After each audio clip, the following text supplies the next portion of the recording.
എല്ലാവർക്കും നമസ്കാരം. ഇന്ന് നമ്മൾ എടുക്കുന്നത് CPO സ്പെഷ്യൽ ടോപ്പിക്സിലെ ഭാരതീയ ന്യായ സംഹിതയിലെ ചാപ്റ്റർ 17. എല്ലാവർക്കും ഒരു മാർക്ക് ഉറപ്പിക്കാൻ പറ്റുന്ന ഒരു മോഡ്യൂളാണ് ചാപ്റ്റർ 17. ഒരു മാർക്ക് ഉറപ്പിക്കും. ഈ മോഡ്യൂളിലാണ് വസ്തുക്കൾക്കെതിരെയായുള്ള കുറ്റകൃത്യങ്ങളെ കുറിച്ച് പ്രതിപാദിക്കുന്നത്.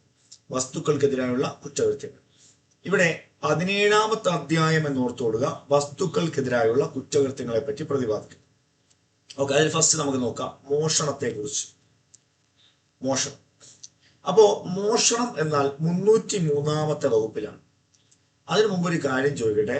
എന്താണ് മോഷണമെന്നും എന്താണ് അപഹരണമെന്നും എന്താണ് കവർച്ചയെന്നും എന്താണ് ദുർവിനിയോഗമെന്നും എന്താണ് വിശ്വാസലംഘനമെന്നും എന്താണ് ചതിയെന്നും എന്താണ് ദ്രോഹമെന്നും ഉള്ള കാര്യം നിങ്ങൾ അറിഞ്ഞിരിക്കണം.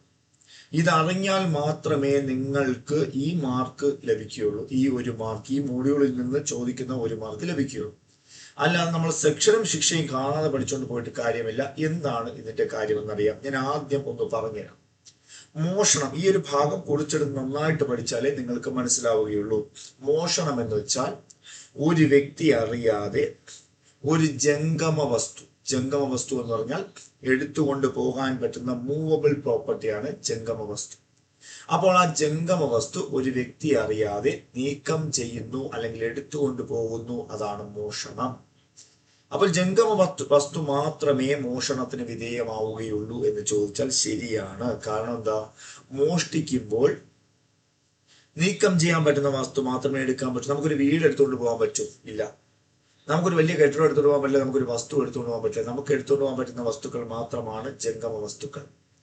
അപ്പോൾ അവിടെ പറയുന്നു എന്താണ് മോഷണം എന്ന് ചോദിച്ചാൽ ഏതെങ്കിലും ആളുടെ കൈവശത്ത് നിന്ന് ആ ആളുടെ സമ്മതം കൂടാതെ ഏതെങ്കിലും ജംഗമ വസ്തു നേരുകേടായി എടുക്കണമെന്നുള്ള ഉദ്ദേശത്തോടു കൂടി അങ്ങനെ എടുക്കുന്നതിന് വേണ്ടി ശ്രമിക്കുന്ന ഏതൊരാളും മോഷണം നടത്തുന്നതായി പറയപ്പെടും. അതിന്റെ അർത്ഥം അതിന് ഒരാളുടെ കൈവശത്ത് നിന്ന് അയാളുടെ അനുമതിയില്ലാതെ ഒരു ജംഗമ വസ്തു നേരുകേടായി എടുക്കുന്നു അല്ലെങ്കിൽ എടുക്കാൻ വേണ്ടി ശ്രമിക്കുന്നു, അതാണ് എന്ത്? മോഷണം അല്ലെങ്കിൽ തെഫ്റ്റ് എന്ന് പറയുന്നു. സെക്ഷൻ 303 നിങ്ങൾക്ക് മനസ്സിലായെന്ന് വിശ്വസിക്കുന്നു. അത് മാത്രമല്ല, നിങ്ങൾ അറിയേണ്ട ഒരു പ്രധാനപ്പെട്ട കാര്യമാണ് ഈ ജംഗമ വസ്തു. ഓക്കെ, എന്നാൽ സ്ഥാവര വസ്തു മോഷ്ടിക്കാനാകുമോ എന്ന് ചോദിച്ചാൽ തീർച്ചയായിട്ടും സ്ഥാവര വസ്തുക്കൾ മോഷ്ടിക്കാൻ സാധിക്കും. പക്ഷേ സ്ഥാവരം വെച്ചാൽ എടുത്തുകൊണ്ട് പോകാൻ പറ്റാത്ത വസ്തു. ഉദാഹരണം, ഒരു മരം എടുക്കാം. ആ മരം നമുക്ക് ഒരിക്കലും മുഴുവനെ എടുത്തുകൊണ്ട് പോകാൻ പറ്റില്ല. അങ്ങനെ മുറിച്ചെടുത്തുകൊണ്ട് പോകാം. അപ്പൊ മുറിച്ചെടുക്കുമ്പോൾ അത് നീക്കം ചെയ്യാൻ പറ്റുന്ന വസ്തുവായില്ലേ? അപ്പോൾ തീർച്ചയായിട്ടും അതെന്ത് വസ്തുവാണ്? ജംഗമ വസ്തുവായി. മുറിച്ചെടുക്കാൻ പറ്റുമ്പോൾ അത് ജംഗമ വസ്തുവായി. അപ്പോൾ സ്ഥാവര വസ്തുവിനെ ഭൂമിയിൽ നിന്ന് വേർപെടുത്തിയാലുടൻ അത് ജംഗമ വസ്തുവായി. അതിനുവേണ്ടി ശ്രമിക്കുന്ന ഏതൊരു പ്രവൃത്തിയും മോഷണമായി കണക്കാക്കാം. നിങ്ങൾക്ക് മനസ്സിലായെന്ന് വിശ്വസിക്കും. ഉദാഹരണം, ഒരു മരം മുറിച്ച് നീക്കാൻ ശ്രമിക്കുമ്പോൾ അത് മോഷണമായി. ഒരു കെട്ടിടത്തിന്റെ ഒരു ഭാഗം മുറിച്ചെടുക്കുമ്പോൾ അത് മോഷണമായി. കാരണം സ്ഥാവര വസ്തു എന്താക്കി മാറ്റി? ജംഗമ വസ്തുവായി മാറി. ഓക്കെ, അപ്പൊ ഇതാണ് മോഷണം എന്ന് പറയുന്നത്. ഇനി എന്താണ് അപഹരണം എന്ന് ചോദിച്ചാൽ? അപഹരണം എന്ന് ചോദിച്ചാൽ ഒരാളെ ഭയപ്പെടുത്തി അയാളിൽ നിന്ന് എന്തെങ്കിലും ഈട് വാങ്ങിച്ചെടുക്കുന്നു. അവിടെ ജംഗമ വസ്തുവും സ്ഥാവര വസ്തുവും ഉൾപ്പെടാം. ജംഗമ വസ്തുവും സ്ഥാവര വസ്തുവും ഉൾപ്പെടാം. കാരണം അപഹരണമാണെന്ന് പറഞ്ഞാൽ ബ്ലാക്ക് മെയിൽ ചെയ്ത് ഒരാളിൽ നിന്ന് പണം തട്ടുന്നതാണ്. അപ്പോൾ അവിടെ നമുക്ക് എന്ത് ചെയ്യാം? അവിടെ പറയാം, ഒരു വീട് എനിക്ക് എഴുതി തരണം, ഇല്ലെങ്കിൽ നിന്നെ കൊല്ലും, അല്ലെങ്കിൽ നിന്റെ വേണ്ടപ്പെട്ട ആളിനെ ഞാൻ പിടിച്ചു വെച്ചിരിക്കുകയാണ്, വേണമെങ്കിൽ അയാളെ തിരിച്ചു കിട്ടണമെങ്കിൽ വീട് തരണം, അല്ലെങ്കിൽ പണം തരണം, സ്വർണം തരണം, ഇന്നത് ചെയ്തു തരണം. ഇതാണ് അപഹരണം അല്ലെങ്കിൽ എക്സ്റ്റോർഷൻ എന്ന് പറയും. 308 ആണ്. ഞാനത് പറയാം. അതിനൊരു ജസ്റ്റ് ഒരു ചെറിയ ട്രിക്ക് ആദ്യമേ പറയുക. അത് കഴിഞ്ഞ് എന്താണ് പിടിച്ചുപറി അല്ലെങ്കിൽ സ്നാച്ചിങ് എന്ന് ചോദിച്ചാൽ, പിടിച്ചുപറി അല്ലെങ്കിൽ സ്നാച്ചിങ് എന്ന് പറഞ്ഞാൽ മാല പൊട്ടിച്ചുകൊണ്ട് പോവുക, പേഴ്സ് പെട്ടെന്ന് തട്ടിയെടുക്കുക. അത് പെട്ടെന്ന് നടക്കുന്ന ഒരു പ്രവൃത്തിയാണ്, വളരെ പെട്ടെന്ന്. ജംഗമ വസ്തുക്കളാണ് അങ്ങനെ എടുക്കാൻ പറ്റുന്നത്. കാരണം എന്താ? വളരെ പെട്ടെന്ന് ഒരിക്കലും ഒരു വീട് എടുത്തുകൊണ്ട് പോകാൻ പറ്റില്ല, ഒന്നും എടുത്തുകൊണ്ട് പോകാൻ പറ്റില്ല. പക്ഷേ അവിടെ എടുത്തുകൊണ്ട് പോകാൻ പറ്റുന്ന വസ്തുക്കൾ, പിടിച്ചുകൊണ്ട് പോകാൻ പറ്റുന്ന മാല, സ്വർണം, എന്തെങ്കിലുമൊക്കെ എടുത്തുകൊണ്ട് പോകും. ഇതാണ് എക്സ്റ്റോർഷൻ, പിടിച്ചുപറി എന്ന് പറയുന്നത്, അല്ലെങ്കിൽ എന്താണ് സ്നാച്ചിങ് എന്ന് പറയുന്നത്. ഇനി എന്താണ് കവർച്ച എന്ന് ചോദിച്ചാൽ, കവർച്ച എന്ന് പറഞ്ഞാൽ ഈ പറയുന്ന മോഷണത്തിനിടയിലോ അപഹരണത്തിനിടയിലോ ഒരു വ്യക്തിയെ ഉപദ്രവിക്കുകയോ വേദനിപ്പിക്കുകയോ അല്ലെങ്കിൽ നേർക്ക് നേർ നിന്ന് ഭീഷണിപ്പെടുത്തുകയോ ചെയ്താൽ അത് കവർച്ചയായി മാറും. മോഷ്ടിക്കുന്നതിനിടയിൽ ഒരാളെ ഉപദ്രവിച്ചാൽ അത് കവർച്ചയായി മാറും. അപഹരണത്തിനിടയിൽ ഒരാളെ ഉപദ്രവിച്ചാൽ അത് കവർച്ചയായി മാറും. ഇനി അപഹരണം ഫോണിലൂടെയാണ് ചെയ്തതെങ്കിൽ അപഹരണം തന്നെയാണ്. അപഹരണം നേരിട്ടാണ് ചെയ്തതെങ്കിൽ അത് കവർച്ചയാണെന്ന് അറിയുക. കാരണം ഒരാളെ തട്ടിയെടുത്തത് നേർക്ക് നേർന്നാണെങ്കിൽ അത് കവർച്ചയാണ്. ഓക്കെയാണേ. ഇനി എന്താണ് ദുർവിനിയോഗം അല്ലെങ്കിൽ വിശ്വാസ ലംഘനം അല്ലെങ്കിൽ ചതി എന്ന് ചോദിച്ചാൽ, ദുർവിനിയോഗം എന്ന് പറഞ്ഞാൽ ഏത് ക്വസ്റ്റ്യൻ ചോദിച്ചാലും നിങ്ങൾ ഇത് എഴുതണം. ഒരു വസ്തു എവിടെ നിന്നെങ്കിലും നമ്മുടെ കയ്യിലെത്തി, നമ്മൾ മോഷ്ടിച്ചതല്ല, കളഞ്ഞു കിട്ടിയതാകാം, അറിയാതെ എടുത്തതാകാം, അതെടുത്തിട്ടും അതിന്റെ ഓണറിന് നമ്മൾ തിരിച്ചു കൊടുക്കാത്ത പക്ഷം അത് ദുർവിനിയോഗം. മോഷണമല്ലേ, കാരണം എടുത്തവ നമ്മൾ മോഷ്ടിച്ചതല്ല, അറിയാതെ വന്നതാണ്, അല്ലെങ്കിൽ കളഞ്ഞു കിട്ടിയതാണ്, ദുർവിനിയോഗം. പക്ഷെ എന്താണ് വിശ്വാസ ലംഘനം എന്ന് ചോദിച്ചാൽ, ഒരു വ്യക്തി നമ്മളോട് ഒരു വസ്തു വിശ്വസിച്ചേൽപ്പിച്ചു. ആ വസ്തു വിശ്വസിച്ചേൽപ്പിച്ച വ്യക്തിയിൽ നിന്ന് നമ്മൾ എന്ത് ചെയ്യുന്നു? അയാളെ കബളിപ്പിക്കുന്നു എങ്കിൽ, ആ ഏൽപ്പിച്ച കാര്യം നമ്മൾ ചെയ്തു കൊടുക്കുന്നില്ല എങ്കിൽ, അല്ലെങ്കിൽ തിരികെ കൊടുക്കുന്നില്ല എങ്കിൽ അത് വിശ്വാസ ലംഘനം. ഉദാഹരണം, ഒരു വക്കീല് അല്ലെങ്കിൽ ഒരു വക്കീലിനോട് ഒരു മരിക്കാൻ പോകുന്ന ഒരാൾ പറയുന്നു, ഈ വസ്തുക്കൾ എൻ്റെ മകന്റെ പേരിൽ എഴുതണം, ഓക്കെ എന്ന് പറഞ്ഞിട്ട് അയാൾ പറ്റിക്കുകയാണെങ്കിൽ അത് വിശ്വാസം. ഇനി എന്താണ് ചതി എന്ന് ചോദിച്ചാൽ, ഏതൊരു ക്വസ്റ്റ്യൻ പേപ്പറിലും ചതി കണ്ടാൽ നിങ്ങൾ എഴുതേണ്ടത്, ഒരു ഒറിജിനൽ സാധനം അല്ലെങ്കിൽ ഒരു യഥാർത്ഥ സാധനം, ആ വസ്തുവിന്റെ വ്യാജമായ സാധനം ഒരാളെ അടിച്ചേൽപ്പിക്കുമെങ്കിൽ അതാണ് ചതി. ഒറിജിനൽ കാണിച്ച് ഡ്യൂപ്ലിക്കേറ്റ് നൽകുന്നതാണ് ചതി അല്ലെങ്കിൽ ചീറ്റിംഗ് എന്ന് പറയുന്നത്. ഇനി എന്താണ് ദ്രോഹം എന്ന് ചോദിച്ചാൽ, ഒരു വസ്തു അല്ലെങ്കിൽ മറ്റൊരാളിന്റെ ഒരു വസ്തു നശിപ്പിക്കുക, അതാണ് ദ്രോഹം. നമുക്കൊരു നേട്ടവും വേണ്ട, പക്ഷേ മറ്റൊരാൾക്ക് എന്തുണ്ടാകണം? കോട്ടം ഉണ്ടാകണം എന്ന ലക്ഷ്യത്തോടെ ചെയ്യുന്ന പ്രവൃത്തിയാണ് എന്ത്? ദ്രോഹം എന്ന് പറയുന്നത്. ഓക്കെ, ഇനി നമുക്ക് നേരെ പോഷനിലേക്ക് തിരിയാം. എന്താണ് മോഷണം എന്ന് ചോദിച്ചാൽ, ഏതെങ്കിലും ആളുടെ കൈവശത്ത് ആളുടെ സമ്മതം കൂടാതെ ജംഗമ വസ്തു നേരുകേടായി എടുക്കണമെന്നുള്ള ഉദ്ദേശത്തോടു കൂടി അങ്ങനെ എടുക്കുന്നതിന് വേണ്ടി ശ്രമിക്കുന്ന ഏതൊരാളും എന്ത് നടത്തിയിരിക്കുന്നു? മോഷണം നടത്തിയിരിക്കുന്നു. വിശദീകരണം 1. ഒരു സാധനം ഭൂബദ്ധമായിട്ടുള്ളത്തോളം കാലം എന്ന് പറഞ്ഞാൽ ഭൂമിയിൽ ബന്ധിപ്പിച്ചിരിക്കുന്നിടത്തോളം കാലം ജംഗമ വസ്തു അല്ലാത്തത് കൊണ്ട് മോഷ്ടിക്കാൻ പറ്റില്ല, ശരിയല്ലേ? ജംഗമ വസ്തു അല്ലാത്തത് കൊണ്ട് മോഷ്ടിക്കാൻ സാധിക്കില്ല, ശരിയാണ്. പക്ഷേ എന്നാൽ അത് ഭൂമിയിൽ നിന്ന് വേർപെടുത്തിയാലുടൻ എന്താകും? മോഷ്ടിക്കാൻ പറ്റും, ശരിയല്ലേ? ശരി. ഇനി വേർപെടുത്തൽ ഉളവാക്കുന്ന അതേ കൃത്യത്താൽ ഉളവാകുന്ന നീക്കവും മോഷണമാണ്. അതുപോലെ വേർപെടുത്താൻ ശ്രമിക്കുന്ന പ്രവൃത്തിയും മോഷണം. ഉദാഹരണം, ഒരു മരം മുറിക്കാനായി മെഷീനും കൊണ്ട് പോകുന്ന പ്രവൃത്തി പോലും മോഷണമാണ്. അതുപോലെ ഒരാൾ ഒരു സാധനം നീക്കുന്നതിന് തടസ്സമായി നിന്നൊരു പ്രതിബന്ധം നീക്കം ചെയ്യുകയോ അല്ലെങ്കിൽ മറ്റേതെങ്കിലും സാധനത്തിൽ നിന്ന് വേർപെടുത്തുകയോ ചെയ്യുന്നതിനാൽ അത് യഥാർത്ഥത്തിൽ നീക്കിയാൽ എന്ന പോലെ അത് നീങ്ങുന്നതിനിടയാണ്. അതായത് ഒരാൾ ഒരു സാധനം നീക്കുന്നതിന് തടസ്സമായി നിന്ന പ്രതിബന്ധം നീക്കം ചെയ്യുക എന്ന് പറഞ്ഞാൽ, ഒരു സാധനമുണ്ട്, ആ സാധനം എടുക്കാൻ പോയപ്പോൾ തടസ്സമായി നിന്ന സാധനം, ഉദാഹരണം ഗ്ലാസ്സിനകത്തൊരു സാധനം ഇരിക്കുകയാണ്, ആ ഗ്ലാസ് പൊട്ടിച്ച് അത് എടുക്കുമ്പോൾ ആ പ്രതിബന്ധത്തെ നീക്കം ചെയ്തു. അല്ലെങ്കിൽ ഒരു കൂടിനകത്തൊരു സാധനം ഇരിക്കുന്നത്, കൂട് പൊട്ടിച്ചാൽ അത് പ്രതിബന്ധമായി. അപ്പൊ ഇതൊക്കെയാണ് പ്രതിബന്ധം നീക്കം ചെയ്തത്. അതുപോലെ തന്നെ ഒരു ജന്തുവിനെ നീക്കം ചെയ്യുന്ന പ്രവൃത്തി പോലും മോഷണം. ഉദാഹരണം, ഒരു നായ്ക്കുട്ടിയെ മോഷ്ടിക്കാനായി നായ്ക്കുട്ടിക്ക് കൊതിയുളവാകുന്ന ഒരു ഭക്ഷണം കൊടുക്കുമ്പോൾ നായ്ക്കുട്ടി നമ്മുടെ കൂടെ വരുന്നു. ആ ഭക്ഷണം കാണിച്ചാൽ മതി, അതിന്റെ മണം വെച്ച് നായ്ക്കുട്ടി കൂടെ വന്നാൽ അത് മോഷണമാണ്. ഓക്കെ, ഇത്രയുമാണ് മോഷണം എന്ന് പറയുന്നത്. മനസ്സിലായെന്ന് വിശ്വസിക്കുന്നു. ഓക്കെ, എക്സ് സിയുടെ ഭൂമിയിലുള്ള ഒരു വൃക്ഷം സിയുടെ കൈവശത്ത് നിന്ന് സമ്മതമില്ലാതെ എടുക്കാൻ വേണ്ടി മുറിച്ചിടുന്നു. മുറിച്ചിട്ടപ്പോൾ തന്നെ മോഷണമായി. ക്ലിയർ അല്ലേ? കാരണം ഇവിടെ എന്താണ്? ജംഗമ വസ്തു അല്ല, ഇത് സ്ഥാവര വസ്തുവായിരുന്നു. അതിനെ മുറിച്ചിട്ടപ്പോൾ അത് എന്തായി? ജംഗമ വസ്തുവായി. അപ്പോൾ എന്ത് ചെയ്യാൻ പറ്റും? കൊണ്ടുപോകാൻ പറ്റും, അത് മോഷണം. അതുപോലെ എക്സ് നായ്ക്കൾക്ക് കൊതിയുളവാകുന്ന സാധനം തന്റെ പോക്കറ്റിലിടുകയും അങ്ങനെ അതിനെ പിന്തുടരുവാൻ എക്സ് സിയുടെ നായയെ പ്രചോദിപ്പിച്ച് അതിനിടയാക്കുകയും ചെയ്തു. അപ്പോ നായയെ പ്രചോദിപ്പിച്ച് അതിന്റെ പുറകെ നമ്മൾ എടുത്തുകൊണ്ട് പോലും പോയില്ല, പക്ഷെ ആ പ്രേരിപ്പിക്കുന്ന പ്രവൃത്തി എന്താണ്? അത് മോഷണം. ഇനി എക്സ് നിധി അടങ്ങിയ ഒരു പെട്ടി വഹിക്കുന്ന ഒരു കാളയെ കാണുന്നു. നേരുകേടായി നീതി എടുക്കുന്നതിന് വേണ്ടി അയാൾ കാളയെ ഒരു പ്രത്യേക ദിശയിലേക്ക് ഓടിക്കുന്നു. കാരണം ആ നിധി എടുക്കാൻ വേണ്ടി കാളയെ ഇവിടെ നിന്ന് ഓടിക്കുന്നു എങ്കിൽ അതെന്താണ്? മോഷണമാണ്. അതുപോലെ സിയുടെ ഭൃത്യനും സിയുടെ തളിക സൂക്ഷിക്കുവാൻ ചുമതലപ്പെടുത്തിയവനുമായ എക്സ് സിയുടെ സമ്മതം കൂടാതെ തളികയും കൊണ്ട് ഓടിപ്പോവെങ്കിൽ അതും മോഷണമാണ്. മോഷണത്തിന്റെ ശിക്ഷ: 3 വർഷത്തോളമാകാവുന്ന കാലത്തേക്ക് തടവും പിഴയും ലഭിക്കും.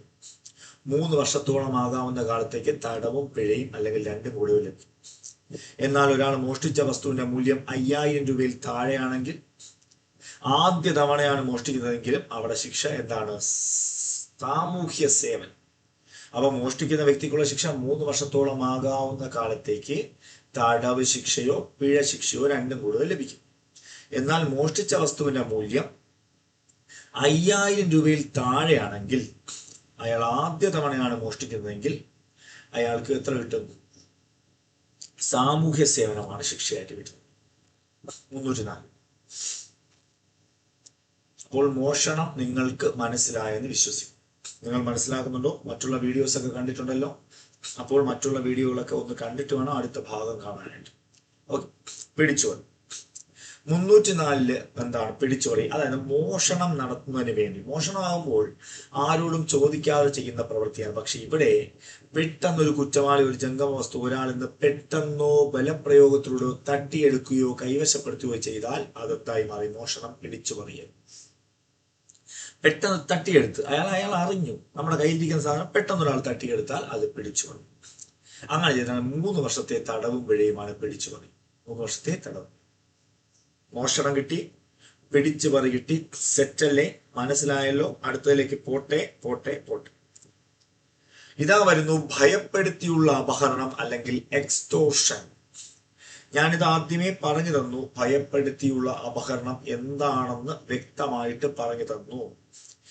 ഏതെങ്കിലും ആൾക്ക് അല്ലെങ്കിൽ ആ ആൾക്കോ മറ്റേതെങ്കിലും ആൾക്കോ, നമുക്കോ അല്ലെങ്കിൽ നമ്മുടെ വേണ്ടപ്പെട്ട ആൾക്കോ ക്ഷതി നേരിടുമെന്നുള്ള ഭയം, അതായത് അയാൾക്ക് പരിക്ക് പറ്റും എന്നുള്ള ഭയം ഉദ്ദേശപൂർവ്വം ഉളവാക്കുകയും മനഃപൂർവ്വം ഉളവാക്കുകയും അതുവഴി അങ്ങനെ ഭയപ്പെടുത്തപ്പെട്ട ആളെ എന്തെങ്കിലും മൂല്യമുള്ള വസ്തുവോ മുദ്ര വച്ചതോ ഒപ്പുവച്ചതോ ആയ വസ്തു കൊടുക്കാൻ നിർബന്ധിച്ച് ഇടയാക്കുന്നതാണ് ഭയപ്പെടുത്തിയുള്ള അപഹരണം എന്ന് പറയുന്നത്.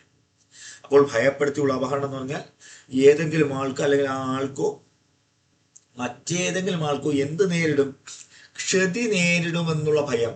എന്തെങ്കിലും ഒരു പരിക്കുണ്ടാവും അല്ലെങ്കിൽ കൊല്ലും എന്ന് ഭയമുണ്ടാക്കി ഏതെങ്കിലും മൂല്യമുള്ള വസ്തു സ്വന്തമാക്കുന്ന പ്രവൃത്തിയാണ് ഭയപ്പെടുത്തിയുള്ള അപഹരണം.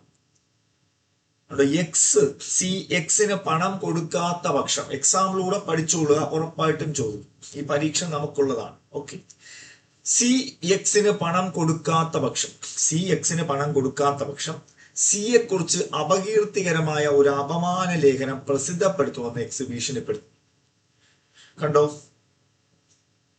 പണം തന്നില്ലെങ്കിൽ നിന്നെ പറ്റി അപമാനകരമായ ഒരു ലേഖനം പ്രസിദ്ധപ്പെടുത്തും. അതുകൊണ്ട് മര്യാദക്ക് നീ പണം തരണമെന്ന് പറഞ്ഞ് വാങ്ങിച്ചാൽ അത് ഭയപ്പെടുത്തിയുള്ള അപഹരണം.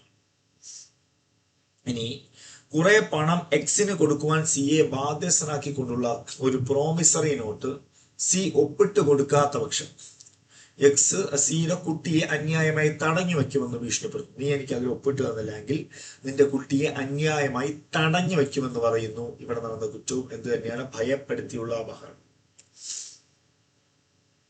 അതുപോലെ ഒയ്ക്ക് കുറെ വിളവ് നൽകുവാൻ അത്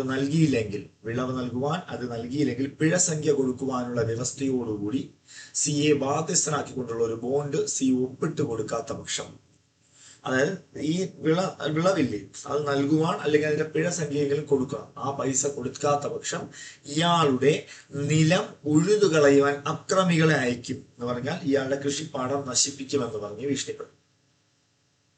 അങ്ങനെ പ്രചോദിപ്പിച്ച് ഒപ്പിട്ട് കൊടുപ്പിക്കുകയോ അല്ലെങ്കിൽ എന്ത് ചെയ്യുന്നു, ബോണ്ട് ഒപ്പിട്ട് കൊടുപ്പിക്കുകയോ അല്ലെങ്കിൽ പൈസ വാങ്ങുകയോ മറ്റോ ചെയ്തു കഴിഞ്ഞാൽ എന്താണ് അവിടെ അപഹരണം, കുറ്റകരമായ അല്ലെങ്കിൽ ഭയപ്പെടുത്തിയുള്ള അപഹരണം നടത്തിയിരിക്കുന്നു.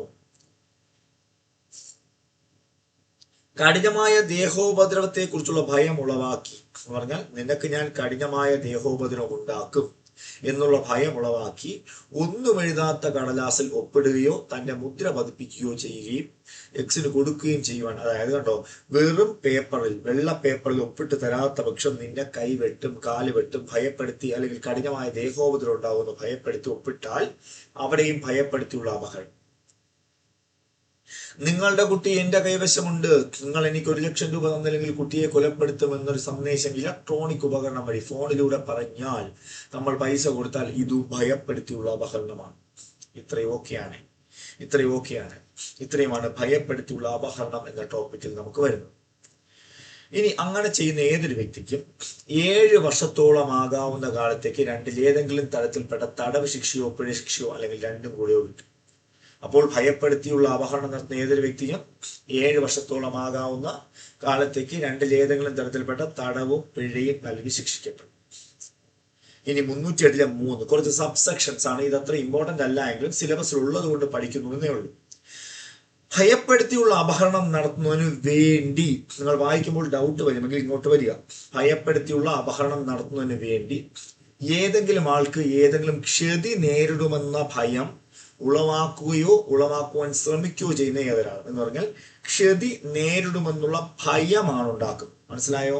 അപ്പൊ ഭയപ്പെടുത്തിയുള്ള അപഹരണം നടത്തുന്നതിന് വേണ്ടി ഏതെങ്കിലും ആൾക്ക് ഏതെങ്കിലും ക്ഷതി നേരിടുമെന്ന ഭയം ഉളവാക്കുകയോ ഉളവാക്കുവാൻ ശ്രമിക്കുകയോ ചെയ്യുന്ന ഏതൊരാളും 2 വർഷത്തോളമാകാവുന്ന തടവും പിഴയും കിട്ടും. 2 വർഷത്തോളമാകാവുന്ന തടവും പിഴയും കിട്ടുമെന്നറിയാം. 2 വർഷത്തോളമാകാവും. അതായത് എന്ത് ചെയ്യുന്നു? നടത്തിയില്ല അപകടം, പക്ഷെ നടത്താൻ വേണ്ടി ആർക്കെങ്കിലും ക്ഷതി നേരിടുമെന്ന ഭയം ഉണ്ടായി. ഇനി ഭയപ്പെടുത്തിയുള്ള അപകടം നടത്തുന്നതിന് വേണ്ടി വീണ്ടും വേണ്ടി എന്ന് പറഞ്ഞാൽ നടത്തിയിട്ടില്ല, നടത്താൻ പ്ലാൻ ചെയ്യാം. ഏതെങ്കിലും ആൾക്കോ മറ്റേതെങ്കിലും ആൾക്കോ മരണം സംഭവിക്കുകയോ കഠിനമായ ദേഹോപദ്രവിക്കുകയോ ചെയ്യുന്നതിനുള്ള ഭയം ഉളവാക്കാൻ ശ്രമിക്കുകയോ ചെയ്യുന്ന ഏതൊരാൾ, ഭയം ഉളവാക്കാൻ ശ്രമിക്കുകയോ ചെയ്യുന്ന ഏതൊരാള് അവിടെ ശിക്ഷ 308(4) പ്രകാരം 7 വർഷത്തോളമാകുന്ന തടവും പിഴ. ഇവിടെയും ഭയപ്പെടുത്തിയുള്ള അപഹരണം നടത്തുന്നതിന് വേണ്ടിയാണ്.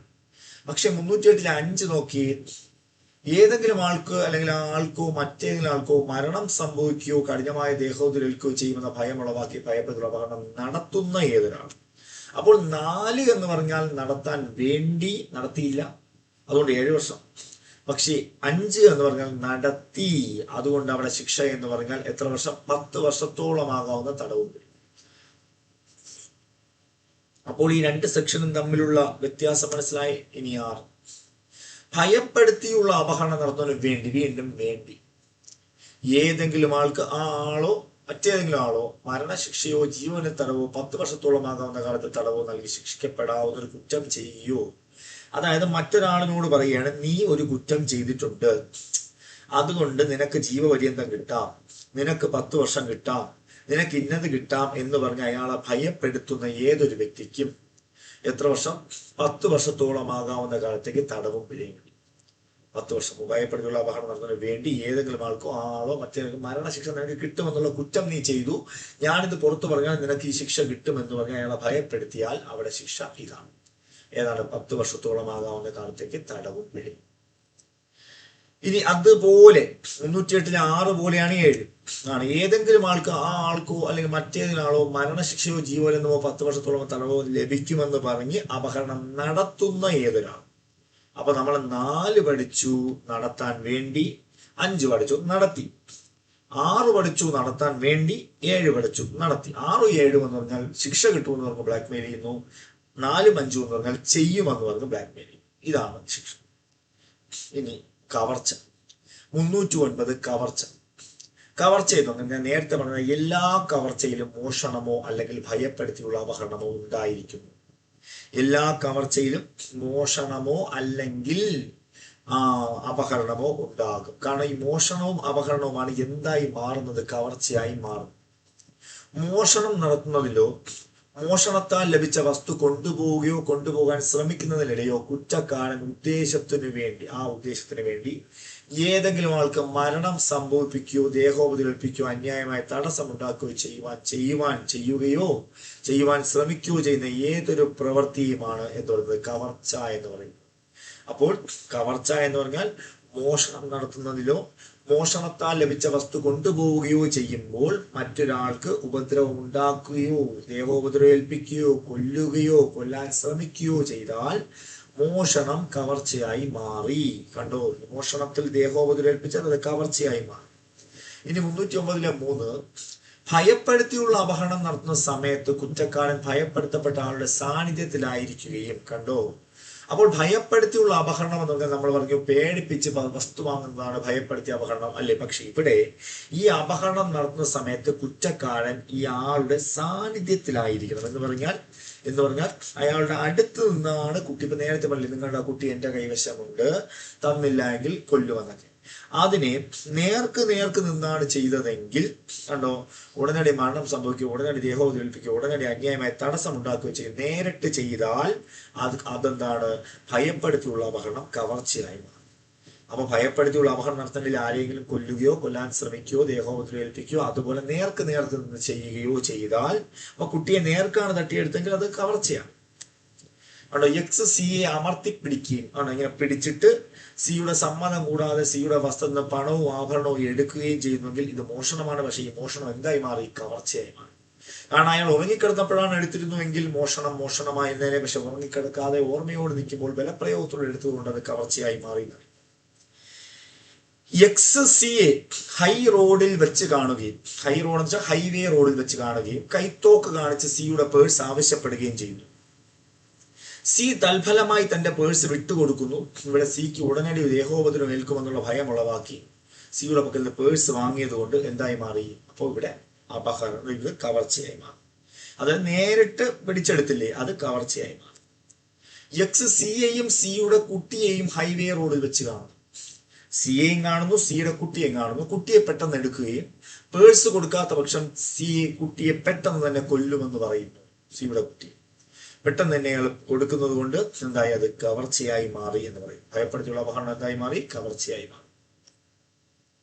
നിങ്ങളുടെ കുട്ടി എന്റെ സംഘത്തിന്റെ കയ്യിലാണ്, നിങ്ങൾ ഞങ്ങൾക്ക് 10,000 രൂപ അയച്ചു തരാത്ത പക്ഷം കുട്ടി കൊല്ലപ്പെടുന്നതാണ് എന്ന് പറഞ്ഞ് എക്സിൽ നിന്ന് വസ്തു കൈക്കലാക്കുന്നു. ഇത് ഭയപ്പെടുത്തിയുള്ള അപഹരണമാകുന്നു. അവിടെ നിങ്ങളുടെ കുട്ടി എന്റെ കൈവശമാണ്, പൈസ തന്നില്ലെങ്കിൽ കൊല്ലുമെന്ന് പറയുന്നെങ്കിൽ, പക്ഷേ അവിടെ ഒരു പോയിന്റ് ഉണ്ട്. എന്നാൽ എക്സിന് അയാളുടെ കുട്ടിക്ക് ഉടനടി മരണം സംഭവിക്കുന്നുള്ള ഭയം ഉളവാക്കാത്ത പക്ഷം അത് കവർച്ചയല്ല.